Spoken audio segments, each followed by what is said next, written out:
Hello everyone, जय हिंद। बंदे मैं आप लोगों के सामने लेके उपस्थित हूँ ईवीएस की क्लास, जो कि सीटेट में पूछा जाता है। अगर मैं बात करूँ तो सीटेट का पेपर आपको 14-15 दिसंबर को होने वाले हैं। अगर हम बात करें तो इसमें प्रीवियस ईयर आप देख सकते हैं, सारे के सारे प्रीवियस ईयर आपसे कराए जा रहे हैं। ओके, अगर मैं बात करूँ तो ये क्लास नंबर हम लोगों का 8 हो जाएगा। कितना हो जाएगा? क्लास नंबर 8 हो जाएगा। अगर अभी तक आपने पिछले वीडियो को नहीं देखा है तो जाके यूट्यूब चैनल कृष्णा स्टडी मस्ती पे वहाँ से पिछली वीडियो को आप देख लीजिएगा, और चैनल पे पहली बार विजिट कर रहे हैं तो चैनल को सब्सक्राइब कर लीजिएगा, बेल आइकन को प्रेस कर लीजिएगा, जिससे कि आपको नए नए अपडेट मिलते रहें।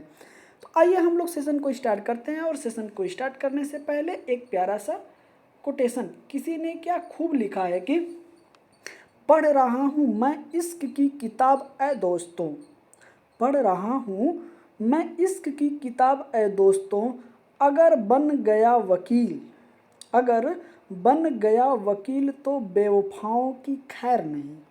ओके, ये रखिएगा याद। आइए हम लोग चलते हैं अपने क्वेश्चन के तरफ से। देखिएगा, आज हम लोगों का यूनिट नंबर 4 स्टार्ट होगा और इसमें हम लोग पौधों के बारे में जिक्र करने वाले हैं। ओके, जो पौधे से संबंधित इसमें जो दिया जाता है, पर्यावरण से क्वेश्चन पूछे जाते हैं, उसके बारे में हम लोग डिस्कशन करने वाले हैं। बड़े ही आप ध्यान से देखिएगा, क्वेश्चन नंबर 116 क्या कह रहा है कि पौधों के निम्नलिखित मुख्य कार्यों पर विचार कीजिए। तो आइए हम लोग विचार करते हैं, फिर उसके बाद आंसर देते हैं। तो स्टेटमेंट 1 कह रहा है कि भोजन का उत्पादन भोजन का उत्पादन और भंडारण करना।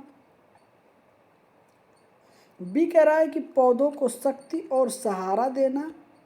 ओके, सी कह रहा है कि पौधों के अन्य भागों को जड़ों से जल और खनिज का स्थानांतरण करना। डी कह रहा है कि तने के वे मुख्य कार्य हैं। तो हमें बताना है कि तने के क्या क्या मुख्य कार्य हैं। तो इसमें अगर हम बात करें तो इसमें इज द राइट ऑप्शन क्या हो सकते हैं? अगर हम देखें तो तने का जो कार्य होता है पौधे को शक्ति और सहारा देना। ओके, मुख्य कार्य क्या हो सकते हैं? तो इसमें बी हम लोगों का करेक्ट ऑप्शन हो जाएगा, और उसके बाद हम लोगों का सी नंबर भी हो जाएगा। ओके, तो इस लिहाजा से हमारा बी सी ऑप्शन कौन है? तो बी हमारा मैच कर रहा है। ऑप्शन नंबर बी हमारा क्या हो जाएगा? इसमें करेक्ट ऑप्शन हो जाएगा। आइए आगे चलते हैं। बड़े ही आप ध्यान से देखिएगा, इसमें बोला गया है कि पौधों का कार्य जड़ द्वारा भूमि से पानी, पौधों का जो कार्य होता है जड़ द्वारा भूमि से पानी एवं पोषक तत्व, वायु से कार्बन डाइऑक्साइड एवं सूर्य के प्रकाश को लेकर खाद्य पदार्थ का निर्माण करते हैं। पौधे के तने से पौधे के तने से पौधे को शक्ति और सहारा मिलता है, तथा पौधे के अन्य भागों को जड़ों से जल और खनिज का स्थानांतरण होता है। ओके, इस तरीके से बी और सी हमारे क्या है? करेक्ट ऑप्शन है। आई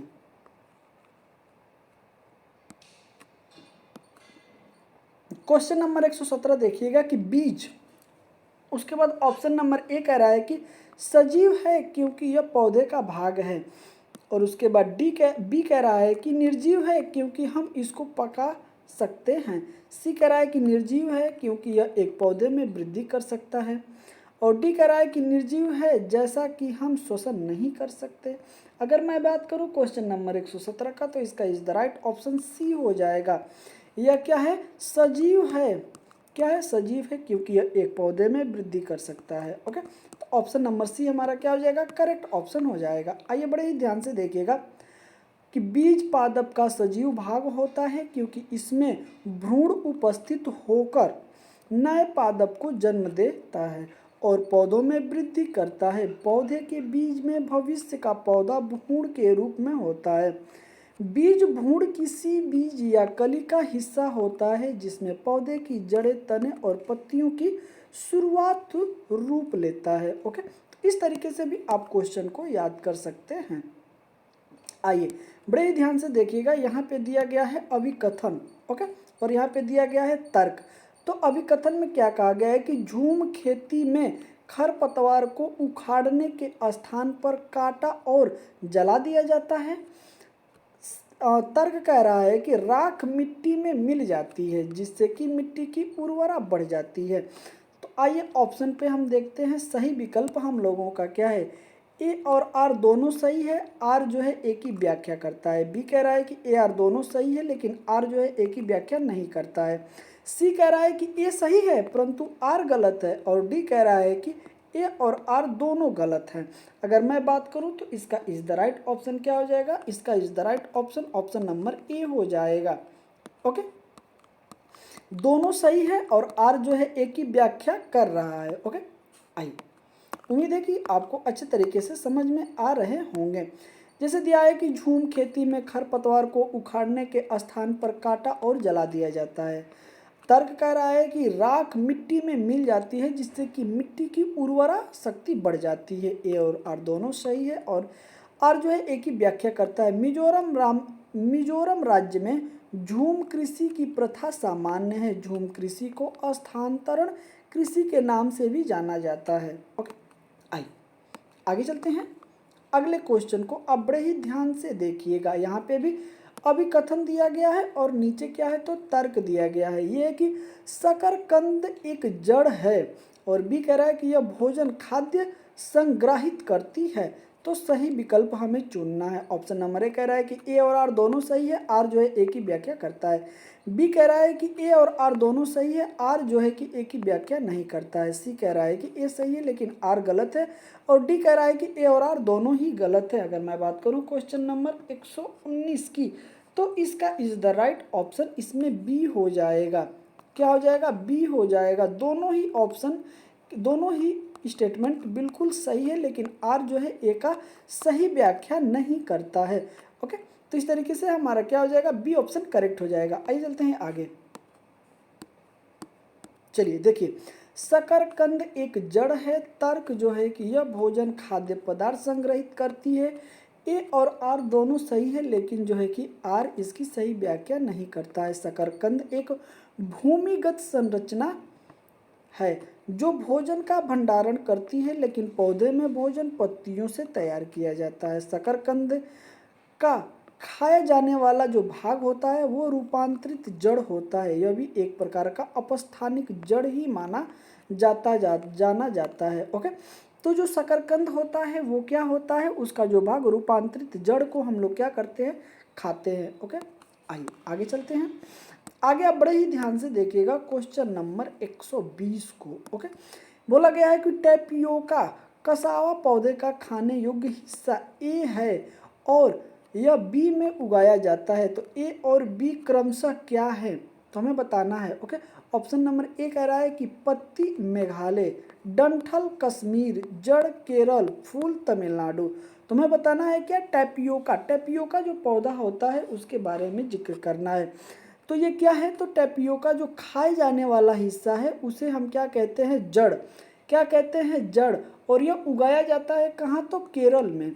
कहाँ आपको देखने को मिलेगा, केरल में। तो ऑप्शन नंबर सी हमारा क्या हो जाएगा, करेक्ट ऑप्शन हो जाएगा, जैसे कि आपको देखने को मिल रहा होगा। आइए आगे चलते हैं। बड़े ही आप ध्यान से देखिएगा, टैपियोका कसावा पौधे का खाने योग्य हिस्सा जड़, यह केरल में प्रचुर मात्रा में उगाया जाता है। इसकी खेती पूरे उष्णकटिबंधीय में की जाती है और इसकी कंद युक्त जड़ों का प्रयोग सब्जियां, कसावा के आटे और आदि यहाँ तक कि मादा पेय बनाने के लिए भी किया जाता है। इस प्रकार से दोनों क्या है, जड़ और केरल। ऑप्शन नंबर सी हम लोगों का सही हो जाएगा। आइए आगे चलते हैं।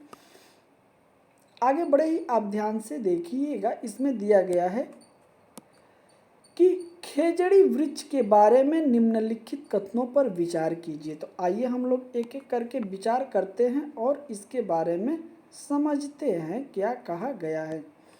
अगर हम बात करें तो ये कह रहा है कि यह वृक्ष मुख्यतः पर्वतीय क्षेत्रों में पाया जाता है। बी कह रहा है कि इसे उगाने के लिए अत्यधिक पानी की आवश्यकता नहीं होती है। ओके, तो खेजड़ी अगर वृक्ष की बात करें तो ये स्टेटमेंट बिल्कुल सही है, बी कि उसे उगाने के लिए अत्यधिक पानी की आवश्यकता नहीं होती है। यह छायादार वृक्ष है और बच्चे इसकी छाया में खेलना पसंद करते हैं। तो ये भी स्टेटमेंट क्या है, बिल्कुल ही सही है। ओके, अब देखिएगा डी कह रहा है कि ये क्या है, तो ये गलत है। ए क्या है, गलत है। डी देखिएगा, इस वृक्ष के तने में पानी एकत्र होता है और लोग पतली नली से इस पानी को पीते हैं, तो ये भी बिल्कुल क्या है, गलत है। ई देखिएगा, लोग इस पेड़ की फलियों और सब्जी बनाते हैं और इसकी छाल से दवाइयाँ बनती हैं, तो ये भी क्या है, बिल्कुल ही सही है। अगर हम सही की बात करें तो हमारा क्या हो जाएगा, इसमें आप देखिएगा बी, सी और ई, ये तीनों के तीनों ऑप्शन क्या हैं, हमारे राइट हैं। तो आइए देखते हैं कि ये कहाँ कहाँ मिलते हैं। देखिएगा, ए बी ई दिया है तो बिल्कुल ही गलत है। ए डी दिया है तो ए तो बिल्कुल ही गलत है। बी सी डी दिया है, इसमें डी आ गया इसलिए गलत है, लेकिन ऑप्शन नंबर सी हमारा क्या हो जाएगा, करेक्ट हो जाएगा। बी सी ई हमारा क्या है, करेक्ट ऑप्शन है। आइए इसके बारे में देखते हैं। खेजड़ी वृक्ष राजस्थान राज्य का राजकीय वृक्ष है जो रेगिस्तानी इलाके में पाया जाता है। खेजड़ी को समी के नाम से भी जाना जाता है। इसका हिंदू धर्म में अत्यधिक महत्व है। इसकी जड़ें जल की तलाश में गहराई तक रहती हैं। किसकी खोज में, तो जल की खोज में। इसे उगने के लिए अत्यधिक पानी की आवश्यकता नहीं होती है। इसकी लकड़ी दीमक नहीं लगते, इसके लकड़ी में दीमक नहीं लगते। इसकी फल से दवाइयाँ बनाई जाती हैं और यह एक बड़ा छायादार वृक्ष होता है जिसके छाँव में स्थानीय बच्चे क्या करते हैं, खेलना पसंद करते हैं। इसलिए जैसे हमारा इसमें बी ऑप्शन क्या हो जाएगा, करेक्ट हो जाएगा। आइए चलते हैं आगे। आगे आप बड़े ही ध्यान से देखिएगा कि इसमें क्या बोला गया है। क्वेश्चन नंबर 122 को आप बड़े ही ध्यान से पढ़िएगा। कक्षा 3 में पढ़ने वाली मधु अपने घर में लगे गुलाब और तुलसी के पौधे को पहचानती है। पौधों की पहचान में निम्नलिखित में से कौन सी प्रक्रिया शामिल है? अवलोकन, तुलना, अनुमान, निर्णय। ओके, तो हमें बताना है कि पहले क्या क्या इसमें आएगा। अगर आप कोई भी पौधा देखते हैं तो उसको निर्णय लेके आप कैसे उसको डिस्कशन करेंगे। तो अगर मैं बात करूँ तो पहले अवलोकन करेंगे, फिर उसके बाद तुलना करेंगे। इस लिहाजे से हमारा ए ऑप्शन क्या हो जाएगा, सॉरी माफ़ करिएगा, ए ऑप्शन हमारा क्या हो जाएगा, करेक्ट ऑप्शन हो जाएगा। पहले अवलोकन करेंगे दोनों के बारे में और उसके बाद क्या करेंगे, तुलना करेंगे। ओके, तो ऑप्शन नंबर ए और बी हमारे क्या हो जाएंगे, राइट ऑप्शन हो जाएंगे। आइए चलते हैं अगले पेज पे। चलिए देखिएगा, कक्षा 3 में पढ़ने वाली मधु अपने घर में लगे गुलाब और तुलसी के पौधों को पहचानती है। पौधे की पहचान में अवलोकन और तुलना प्रक्रिया शामिल है। तुलसी की पत्ती बैंगनी आभा वाली हल्के रो से ढकी होती हैं। पत्ती 1 व 2 इंच लंबी, सुगंधित और अंडाकार या आयताकार होती है। गुलाब एक बहुवर्षीय झाड़दार कटीली पुष्पीय पौधा है जिसमें बहुत सुंदर सुगंधित फूल खिलते हैं।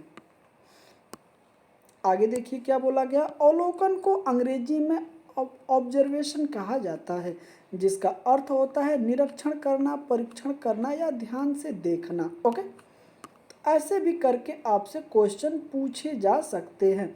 आइए क्वेश्चन नंबर 123 देखिएगा, बड़े ही ध्यान से देखिएगा इस क्वेश्चन को। अगर मैं बात करूं तो पौधे के संदर्भ में सही विकल्प की पहचान कीजिए। ये कह रहा है कि पौधे भूक्षरण को रोकते हैं। भूक्षरण को रोकते हैं मतलब जो मिट्टी, बारिश होती है जब मिट्टी बह जाती है तो अगर पौधे लगे रहेंगे तो मिट्टी ज़्यादा बहाव कटाव नहीं होगा, मतलब भूक्षरण नहीं होगा। बी कह रहा है कि तो ये क्या है, अगर मैं बात करूं बी स्टेटमेंट क्या इसमें हमारा कह रहा है, तो बी स्टेटमेंट को आप बड़े ही ध्यान से देखिएगा कि मृदा एवं सूखी पत्तियां उर्वरक एवं कीटनाशक बनाने के लिए प्रयुक्त होती है, तो बिल्कुल गलत है। ए क्या है, बिल्कुल राइट है। सी कह रहा है कि पशु पौधे को आश्रय प्रदान करते हैं, बिल्कुल भी नहीं। पशु जहाँ भी हरे भरे चीज़ देखते हैं उसको खाने की कोशिश करते हैं, उसको आश्रय प्रदान नहीं करते हैं। डी कह रहा है कि पौधे हमें बीज प्रदान करते हैं जिससे कुछ खाए जा सकते हैं, तो ये भी हमारे क्या है, बिल्कुल ऑप्शन सही है। ओके, तो इस लिहाजे से हमारा ए और डी सही है, तो उस हिसाब से हमारा डी ऑप्शन क्या हो जाएगा, करेक्ट हो जाएगा। डी ऑप्शन क्या हो जाएगा, करेक्ट हो जाएगा।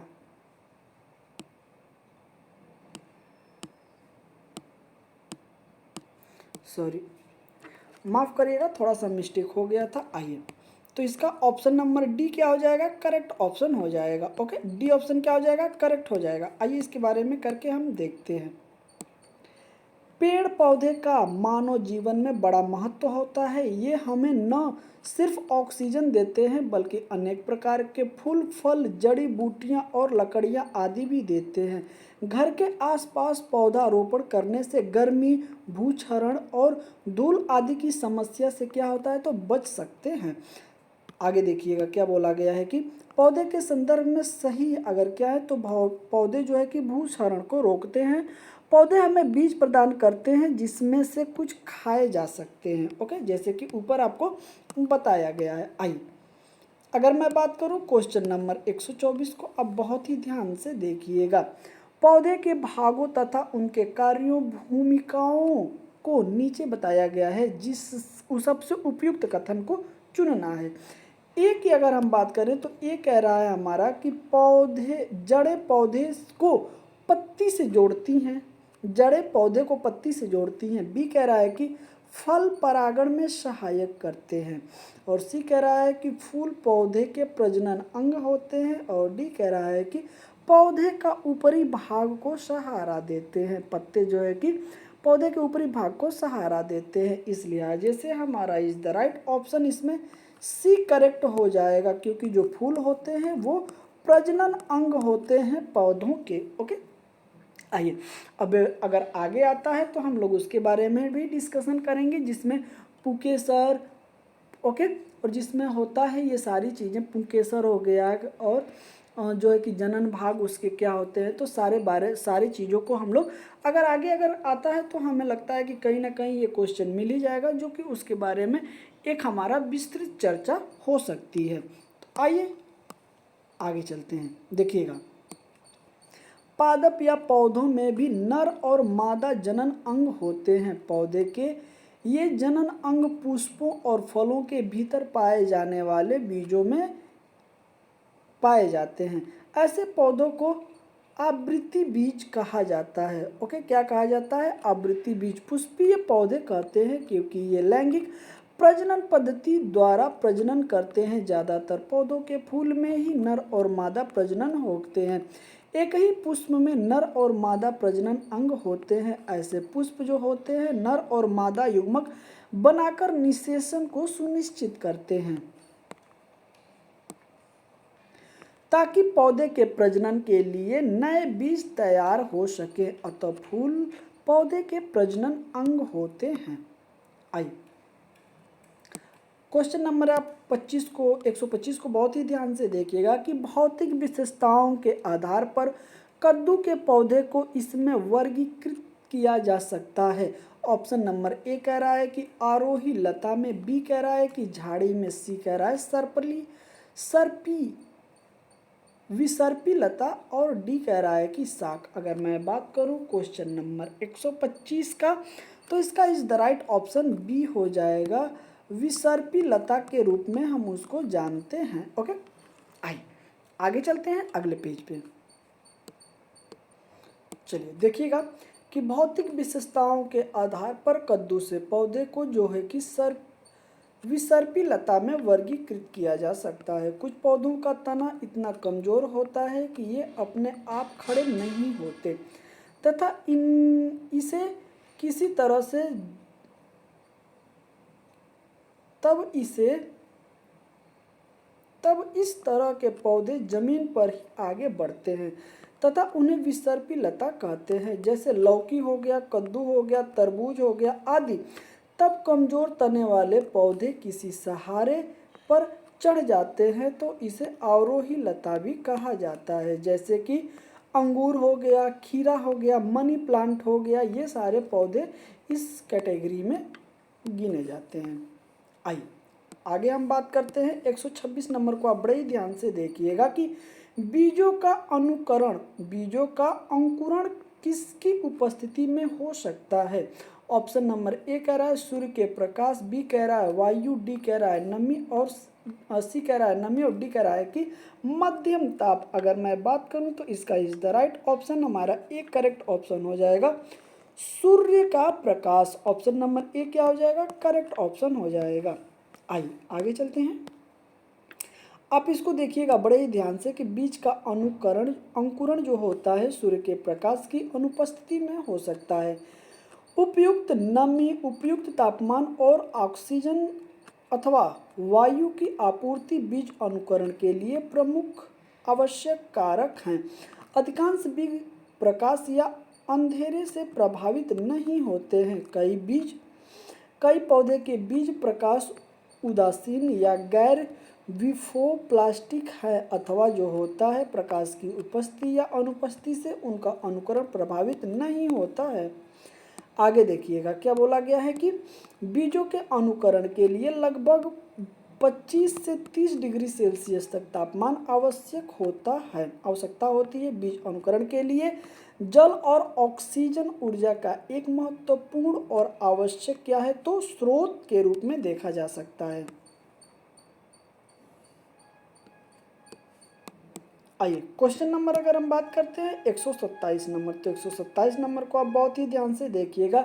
यदि कोई किसान अपने खेतों में उर्वरक और कीटनाशक के अत्यधिक का प्रयोग करके बार बार धान की फसल उगाता है तो इस आचरण से क्या खेत की मृदा अब क्या प्रभाव पड़ेगा हमें बताना है। ए कह रहा है कि केवल धान की फसल के लिए उपयुक्त होगी। बी कह रहा है कि एक साल में कई फसलों के लिए उपजाऊ हो जाएगी। और सी कह रहा है कि उसी प्रकार की फसल के लिए उपजाऊ हो जाएगी। और डी कह रहा है कि बंजर हो जाएगी। अगर हम बात करें तो इसका इज द राइट ऑप्शन क्या हो जाएगा, तो इसका is the right option D हो जाएगा। क्या हो जाएगी, तो वो बंजर हो जाएगी। ऑप्शन नंबर डी हमारा करेक्ट ऑप्शन हो जाएगा। ओके, आइए आगे चलते हैं। इसके बारे में कुछ हम लोग देख लेते हैं कि क्या है। देखिएगा, भारत कृषि की दृष्टि से एक महत्वपूर्ण देश है। इसकी 2/3 आबादी कृषि गतिविधियों में सम्मिलित है। यदि कोई किसान अपने खेतों में उर्वरक और कीटनाशकों के अत्यधिक का प्रयोग बार बार धान की फसल उगाता है तो इस आचरण से उसके खेत की मृदा बंजर हो जाएगी। ज्ञातव्य है कि अधिकाधिक आर्थिक लाभ हेतु किसान अपने खेतों में अत्यधिक उर्वरक कीटनाशक का प्रयोग करते हैं, जिसकी वजह से मृदा अम्लीय होती जा रही है एवं उत्पादकता जो है कि कम होती जा रही है। अत्यधिक कीटनाशक के प्रयोग से जमीन में पाए जाने वाली मृदा सूक्ष्म जीव एवं जीवाणुओं की भी कमी होती जा रही है। रासायनिक उर्वरक तो जमीन के नीचे केचुए को भी मार डालते हैं, जिससे उर्वरक क्षमता की जो मृदा होती है वो बंजर होती जा रही है। आइए अगर हम बात करें तो क्वेश्चन नंबर 128 को बड़े ही ध्यान से देखिएगा। मुकुल हस्त मुद्रा जो कभी हथेलियों के सिरों को जोड़कर बनती है दर्शाती है, क्या दर्शाती है हमें बताना है कि दृढ़ निश्चय। बी कह रहा है कमल का फूल और सी कह रहा है कि फूल तोड़ना और डी कह रहा है कि दृढ़ता।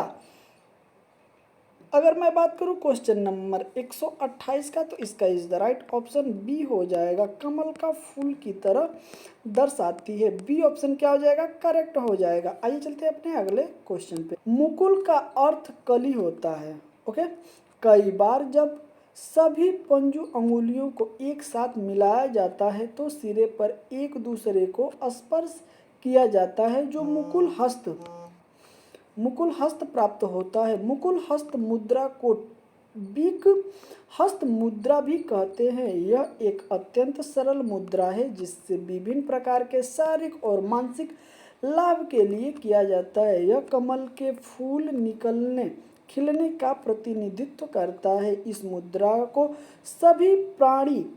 सभी प्रभावी योग मुद्राओं में से एक माना जाता है और यह मुद्रा एक ऊर्जा देने वाली शांत मुद्रा है।